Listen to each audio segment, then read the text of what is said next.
6.1 predict the direction of a induced current in the situation described by the following figure 6.18 A to F।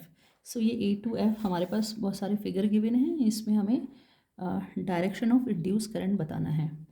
तो first वाले question में हमारे पास एक bar magnet है और एक कॉयल है। इस बार मैग्नेट का जब साउथ पोल हम नियर लाते हैं इस कॉयल के क्यू एंड की तरफ, तो इसमें जो इंड्यूस ईएमएफ है, क्योंकि ये साउथ पोल है तो यहाँ पर क्या होगा, ये ईएमएफ कैसा होगा, यहाँ पे भी एक साउथ पोल क्रिएट करने की कोशिश करेगा। बिकॉज ऑफ लेंस लॉ के अकॉर्डिंग यहाँ पे भी क्या हो जाएगा, इस क्यू एंड पे भी एक साउथ पोल डेवलप होगा। इन डायरेक्शन ऑफ द करंट क्या होगी उसमें, क्यू आर पी, यानी डायरेक्शन ऑफ द करंट क्या होगी, डायरेक्शन ऑफ द करंट हमारे पास होगी क्यू आर पी क्यू। ठीक, इस वाले उस केस में। अब हमारा बी वाला क्वेश्चन देखिए। बी वाले क्वेश्चन में हम कह रहे हैं कि हम साउथ पोल को लाते हैं फर्स्ट कॉइल के क्यू एंड के नियर।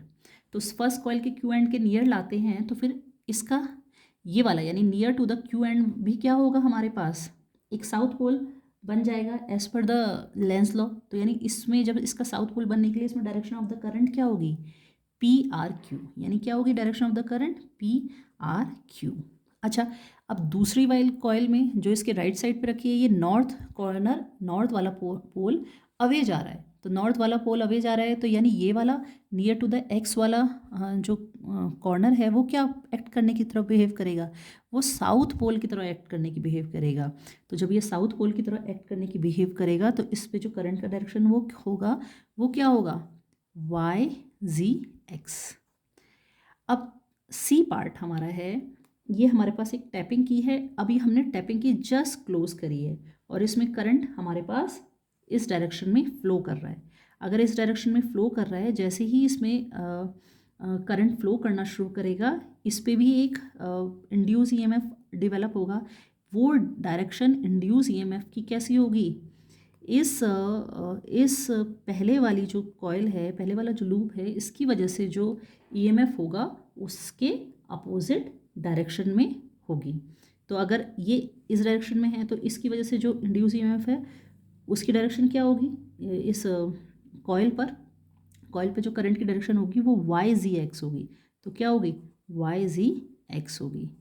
अब डी वाले पार्ट में हम देखिए, इसमें रियोस्टेट सेटिंग हम बिंग चेंज कर रहे हैं। अगर हम रियोस्टेट सेटिंग चेंज कर सकते हैं, अगर रियोस्टेट हम हायर सेटिंग पे रखते हैं, यानी इसमें रेजिस्टेंस अगर हम ज़्यादा रखते हैं तो इसका मतलब क्या है, इस पर करंट का अमाउंट चेंज हो जाएगा, यानी इस दूसरी कॉइल से एसोसिएटेड फ्लक्स भी चेंज हो जाएगा। उसमें फ्लक्स चेंज होगा तो एक इंड्यूस ईएमएफ भी डेवलप हो जाएगा। अगर इंड्यूस ईएमएफ डेवलप होगा तो अगर हम मैक्सवेल के राइट हैंड रूल से लेंगे तो इस पर इंड्यूस ईएमएफ का जो करंट का डायरेक्शन होगा डी वाले क्वेश्चन में, वो क्या होगा, जी वाई एक्स होगा, जी वाई एक्स होगा। थर्ड लास्ट ई पार्ट में हमें टैपिंग की जस्ट रिलीज, जैसे ही हम टैपिंग की रिलीज़ कर देंगे इससे एसोसिएटेड फ्लक्स क्या कम होना शुरू हो जाएगा। तो इससे एसोसिएटेड फ्लक्स को अगर वो बढ़ाना चाहती है दूसरी वाली कॉइल में, क्या हो जाएगा, इसकी वजह से, क्योंकि वो अपोज करता है मैक्सवेल रूल से, तो ये क्या हो जाएगा, इसमें क्या हो जाएगा, बढ़ना शुरू हो जाएगा। इसमें जब बढ़ना शुरू हो जाएगा तो वो बढ़ेगा कैसे, करंट की डायरेक्शन क्या होगी, एक्स आर वाई होगी। एफ क्वेश्चन हमारे पास है कि करंट आए decreasing at a study rate.